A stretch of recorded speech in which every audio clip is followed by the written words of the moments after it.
और मैं इसलिए ज़्यादा आना जरूरी था कि पिछली बार यहाँ के सब लोग मेरे पास में गए थे और मैंने कहा था मैं जरूर आऊँगा। मेरा किसी कारण से आना नहीं हुआ था, तो इसलिए फिर इस बार तो मैं आपके बीच में बिना बुलाए जाएगा। सही है ना? देखो ऐसा है, आपका बहुत अच्छा आयोजन है। गुरुपुरम में भगवान सबको प्रगति दे, उन्नति करे, गुरु जी की कृपा बनी रहे। आप इस तरह से आयोजन करते रहे। और जैसे भाई सीताराम जी ने बोला, हमारे सब लोगों ने बोला, आप धर्म के साथ साथ में शिक्षा पर भी फोकस करो, बच्चे को पढ़ाओ। काम धाम की जाती बात है। पटना जी 5 साल विधायक रहे थे, काम जबरदस्त हुए थे, खूब करे थे।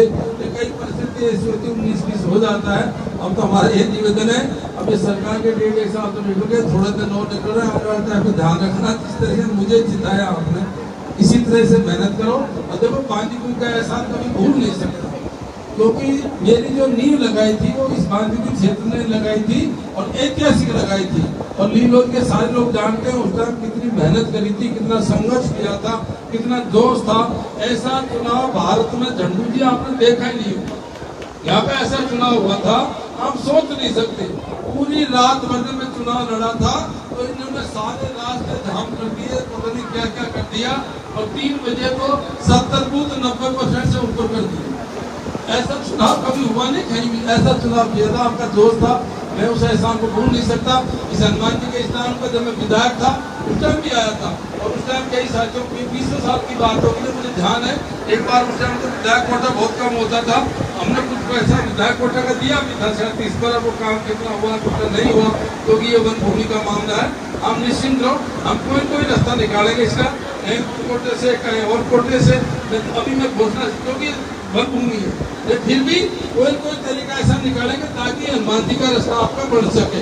चाहे एमपी कोटे से देना पड़े, चाहे कोई और से देना पड़े, आपको इसी तरह से कृपा बनाए रखो।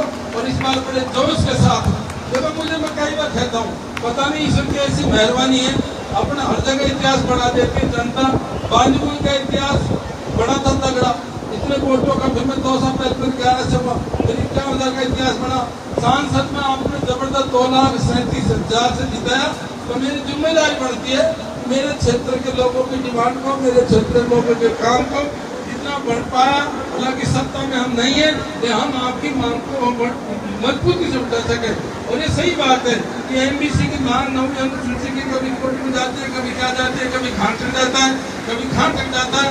हम ये दिन से चाहते हैं कि झंझट खत्म हो, 9वीं अनुसूची में डल जाए तो लफड़ा खत्म हो जाए। हमेशा के लिए हमारे बच्चों को रोजगार मिलता रहे, आप बच्चों की शिक्षा पर सबको पूरा ध्यान दो। हम तो सब मामले में, चाहे किसानों का मामला हो, चाहे और मामला हो, चाहे एसटी का हो, चाहे एससी का हो, चाहे ओबीसी का हो, चाहे एमबीसी का हो, जैसे जैसे मौके लगते हैं हम पूरी कोशिश करते हैं क्योंकि आपकी बात पर पहुंचे। हम तो ये राजेश भाई के अनुयायी है, हमने राजनीति से सीखी है। हमारा प्रचार रहता है कि 36 को हम लोग मिल बैठ के रहें। अभी प्रकृति मेहमान रही है, बरसात हो रही है। मेरे 2-3 प्रोग्राम में, एक झाजीरामपुरा में, उसके बाद मेरे को थानागारी जाना है। ये बीच में इसलिए आया था कि मेरे काम ने कल परसों फोन किया था और पिछली बार में नहीं आ पाया था, इसके बीच में मैं आपके बीच में आया हूँ। आप इसी तरह कृपा बनाए रखें। बहुत